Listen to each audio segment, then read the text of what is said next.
जब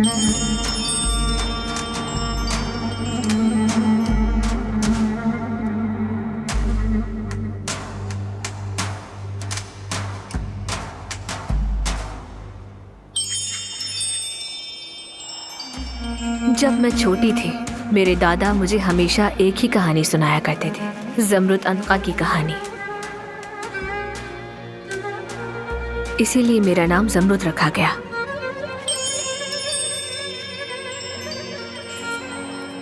ज़मरुद अनका परिंदों का बादशाह था। उसका घोंसला बादलों से ऊपर कोकाफ की चोटी पर होता था। ये परिंदा औकाफ जितना बड़ा, सितारों की मानिंद रोशन आंखों वाला, पाकीज़ा, वफादार, मोहब्बत और खुशी की अलामत था, और कभी हार नहीं मानता था। जब भी वो जलकर राख हो जाता तो अपनी ही राख से दोबारा जिंदा हो जाता।